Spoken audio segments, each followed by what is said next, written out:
The Poem of the Man God, the third year of the public life. Chapter 430. Near Sephoris, with Johanan's Peasants.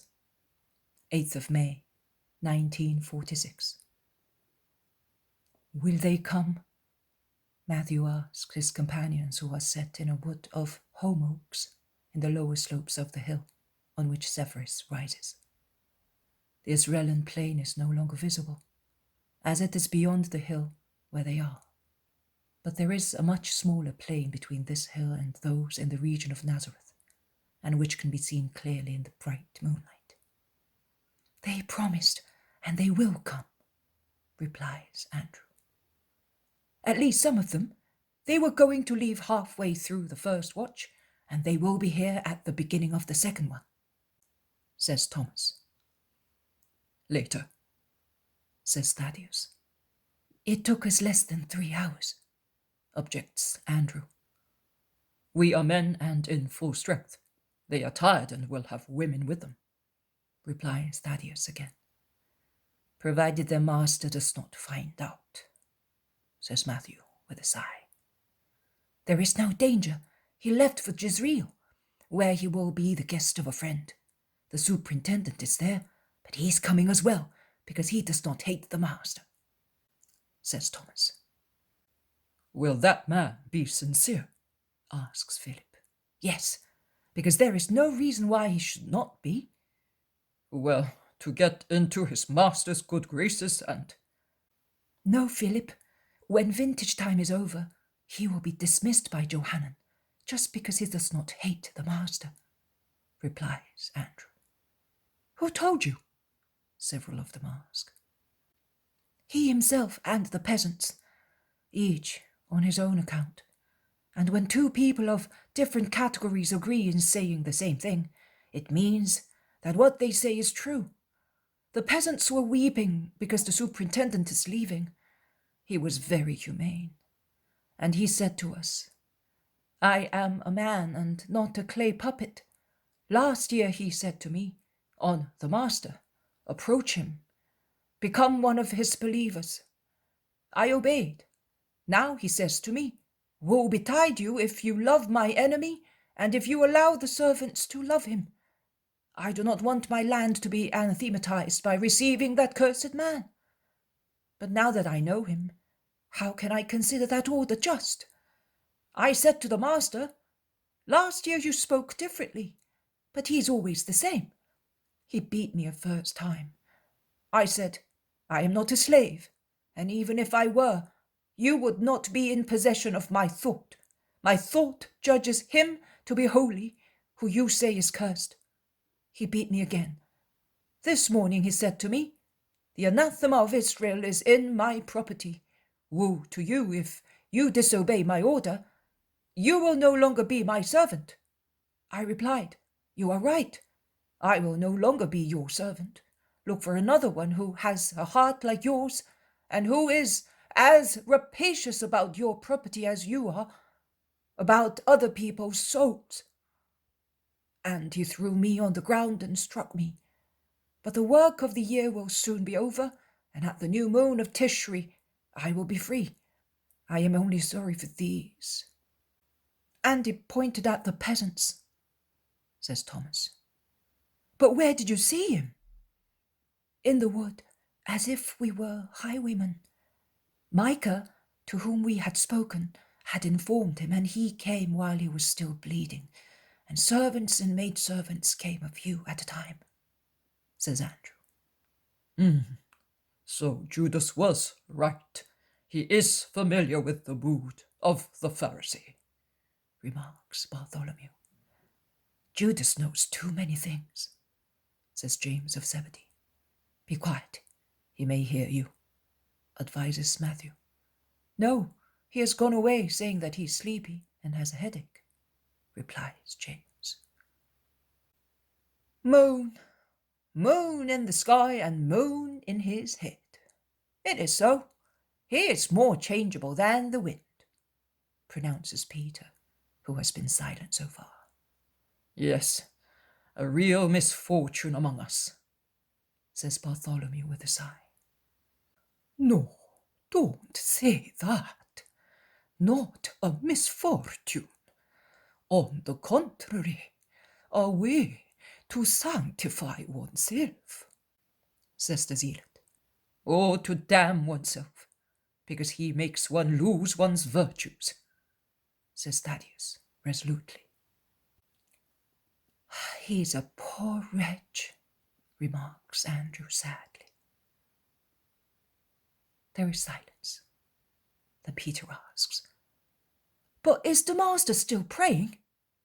No. While you were dozing, he passed by and joined John and his brother James, placed as sentries on the road. He wants to be with the poor peasants at once. Perhaps it is the last time he will see them, replies the zealot. Why the last time? Why? Don't say that. It seems to bring bad luck, says Thaddeus excitedly. Because you can see it. We are persecuted more and more. I don't know what we will do in future. Simon is right. It will be lovely to be all spiritual. But if we had been permitted to have a little humanity, a pinch of protection from Claudia would have done no harm, says Matthew. No, it is better to be alone, and above all to be free from contacts with the heathens. I do not approve of them, says Bartholomew resolutely. Not much myself.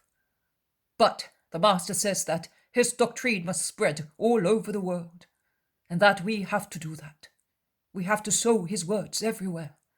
So we will have to adapt ourselves to approaching Gentiles and idolaters, says Thaddeus. Impure people. It seems to me something sacrilegious. Wisdom to pigs. They have a soul too, Nathaniel. You felt sorry for the girl yesterday. Because she is a mere nothing, which is to be perfected. She's like a newborn baby. But the others, and she's not a Roman. Do you think that Gauls are not idolaters? They have their cruel gods as well. You will find out if you have to go and convert them, says the zealot, who is more learned than the others, I would say, in a cosmopolitan matter. But she does not belong to the race of those who are profaning Israel. I will never preach to the enemies of Israel, neither to the present nor the old ones. Then you will have to go very far away, among the Hyperboreans, because it does not seem so, but Israel has had a taste of all the neighbouring peoples, says Thomas. I will go far away. But here is the master. Let us go and meet him. How many people they have all come, even the children. The master will be happy. They join the master, who is advancing with difficulty on the meadow, pressed as he is by so many surrounding him. Is Judas still absent? Asks Jesus. Yes, master, but we will call him if you wish so. It is not necessary. My voice will reach him where he is, and his free conscience speaks to him with its own voice. It is not necessary for you to add your voices and force a will. Come, let us sit down here with our brothers, and forgive me if I have not been able to break the bread with you in a feast of love. They sit in a circle with Jesus in the center, and Jesus wants around him all the children who press against him affectionately and full of confidence. Bless them, Lord, that they may see what we long to see. Freedom to love you, shouts a woman. Yes, they are depriving us also of that. They do not want your words to be impressed in our souls. And now, by forbidding you to come, they are preventing us from meeting, and we will have no more holy words, moans an old man. If we are abandoned thus, we will become sinners. You taught us to forgive. You gave us so much love that we could bear a master and his ill will. But now, says a young man, I cannot see their faces very well, so I do not know exactly who is speaking. I base myself on the tones of their voices. Do not weep. I will see that you do not lack my word. I will come again, as long as I can. No, master and lord, he is wicked and so are his friends. They could injure you, and because of us, we will make the sacrifice of losing you. But do not give us the sorrow of having to say he was caught because of us. Yes, save yourself, master. Do not be afraid. We read in Jeremiah how the prophet told his secretary Baruch to write what the Lord dictated to him, and to go and read what he had written to those who had gathered in the house of the Lord, and to read it in place of the prophet who was in prison and could not go there. I will do the same. Among my apostles and disciples, I have many faithful Baruchs. They will come and tell you the word of the Lord, and your souls will not perish. And I will not be caught through your fault, because the Most High God will conceal me from their eyes until the hour when the King of Israel is to be shown to the crowds, so that the whole world may know him. And do not be afraid either of losing the words which are in you. We read always in Jeremiah that also after the destruction of the scroll by Jehoiakim, king of Judah, who, by burning the scroll, hoped to destroy the eternal truthful words, what God had dictated remained, because the Lord gave this order to the prophet: take another scroll and write down all the words that were written on the scroll, burnt by the king. And Jeremiah gave a scroll to Baruch, a scroll without any writing. And he dictated once again to his secretary the eternal words, and he added some more as well, to complete the previous ones, because the Lord mends the damages caused by men when such amends are useful to souls. And he does not allow hatred to cancel the work of love. Well, even if I, comparing myself to a scroll full of holy verities, should be destroyed, do you think that the Lord would let you perish without the help of other scrolls, which will contact my words and those of my witnesses, telling you what I cannot tell you, as I am a prisoner of violence and destroyed by it? And do you think that what is impressed in the scrolls of your hearts can be cancelled with the passing of time on the words? No. The angel of the Lord will repeat those words to you, keeping them fresh in your souls, eager for wisdom. Not only, but he will explain them to you, and you will be wise through the word of your master. You seal your love for me by means of the seal of sorrow. Can what resists persecution perish? It cannot. I am telling you, God's gifts cannot be cancelled. Sin only can cancel them. But you certainly do not wish to commit sin, do you, my friends? No, Lord, it would mean losing you in the next life, reply many. But they will make us sin. He has ordered us not to leave his fields any more on Sabbaths, and there will be no more Passovers for us. So we will commit sin, say others. No, you will not sin. He will. He only, as he does violence to the right of God and of his children, to embrace and love one another in sweet conversation of love and teaching on the day of the Lord. But he makes amends through many fasting days and offerings. We cannot, because the food we get is already too scanty and compared with the work we do, and we have nothing to offer. We are poor. You offer what is appreciated by God, your hearts. Isaiah, speaking to false penitents in the name of God, says, Look, on your fast days, your will is revealed, and you oppressed your debtors. Look, you fast to quarrel and squabble and fight cruelly. Do not fast any more, as you have done so far, if you want to make your voice heard on high. Is that the sort of fast that pleases me?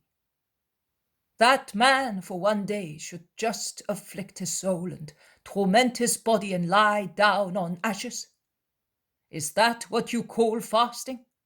A day acceptable to the Lord? The fasting I prefer is a different one. Break the chains of sin. Undo oppressive obligations. Let the oppressed go free. Remove all burdens. Share your bread with the hungry. Shelter the poor and pilgrims. Clothe the naked, and do not despise your neighbor. But Johanan does not do that. You are his creditors because of the work you do for him, making him rich. And he treats you worse than defaulting debtors, and he raises his voice to threaten you, and his hand to strike you. He is not merciful, and he despises you because you are servants.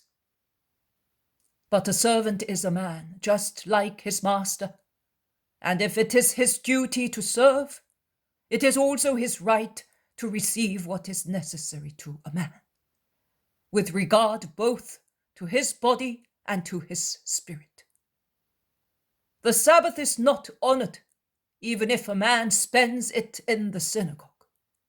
If on the same day the man who keeps it puts chains on his brothers and gives them aloe to drink.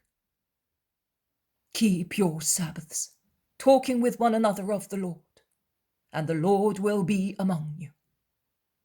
Forgive, and the Lord will glorify you. I am the good shepherd, and I have mercy on all my sheep. But I certainly love with particular fondness those which idolatrous shepherds have beaten, so that they may go away from my way. For them, more than for any other, I have come. Because your father and mine ordered me, pasture these sheep for slaughter, killed mercilessly by their masters, who have sold them, saying, we have become rich, and on which the shepherds had no mercy.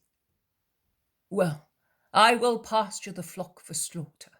O poor people of the herd, forsaking to their wickedness those who distress you and afflict the father who suffers in his children. I will stretch out my hand to the little ones among the children of God, and I will draw them to me, so that they may have my glory. The Lord promises that through the lips of the prophets who celebrate my pity and power as shepherd. And I promise directly to you who love me, I will provide for my flock. To those who accuse good sheep of making the water turbid, or spoiling the pasture to come to me, I will say, go away. You are the ones who cause the springs of my children to dry up and their pastures to parch. But I have led and will lead them to other pastures, to the pastures which satisfy the spirit.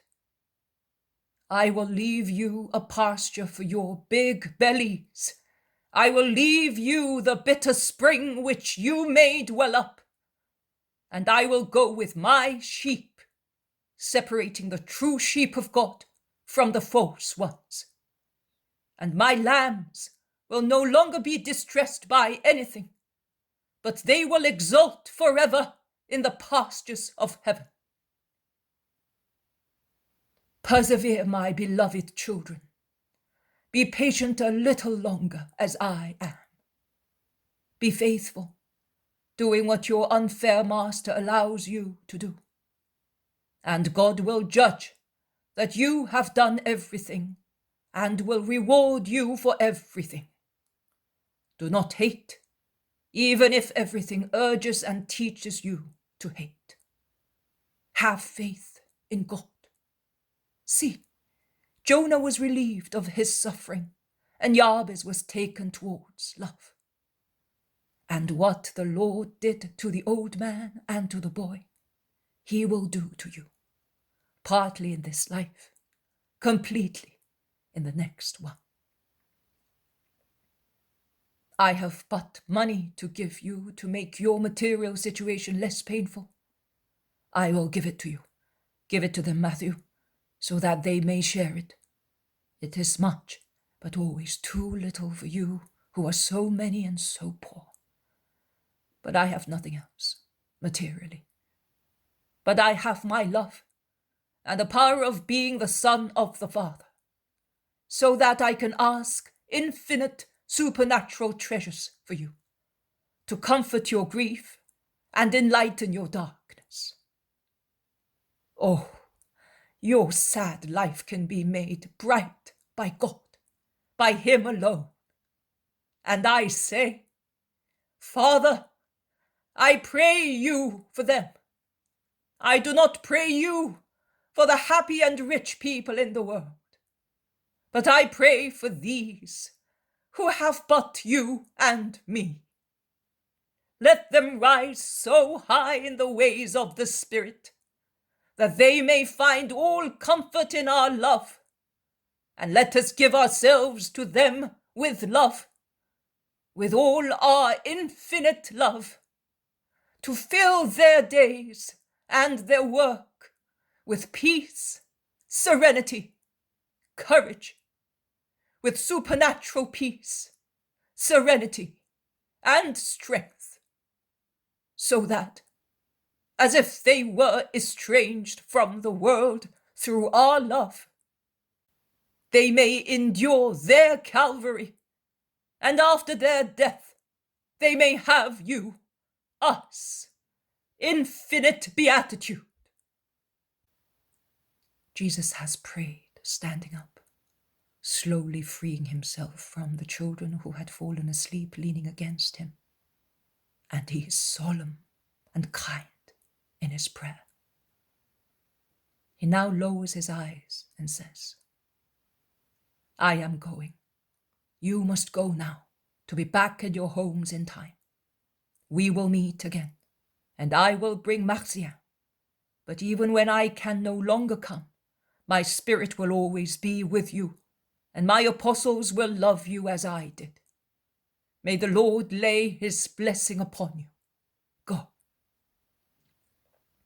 And he bends to caress the sleeping children, and he gives himself up to the effusive warm-heartedness of the poor people who cannot make up their minds to part from him. At last, they all go their ways, and the two groups part while the moon is setting and branches of trees are to be lit to illuminate the road. And the pungent smoke of the dampish branches is good excuse for shining eyes. Judas is waiting for them, leaning against the trunk of a tree. Jesus looks at him and does not say anything, not even when Judas says, "I feel better."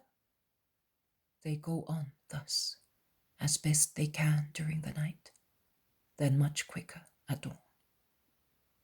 When they are in sight of a crossroads, Jesus stops and says, "Let us part. Thomas, Simon Zealot, and my brothers will come with me. The others will go to the lake and wait for me." "Thank you, Master. I did not dare ask you, but you are helping me. I am really tired, and if you allow me, I will stop at Tiberias." "At a friend's?" James of Zebedee cannot refrain himself from saying. Judas opens his eyes wide, but nothing else. Jesus hastens to say, "As far as I am concerned, it is enough if you go to Capernaum on the Sabbath with your companions. Come, that I may kiss you, you who are leaving me." And he fondly kisses the apostles who are departing, giving each of them a piece of advice in a whisper. No one objects. Peter only, when leaving, says, "Come soon, Master." "Yes, come soon," say the others. And John concludes, "The lake will look very sad without you." Jesus blesses them again and promises, "I will see you soon." And then they all go their own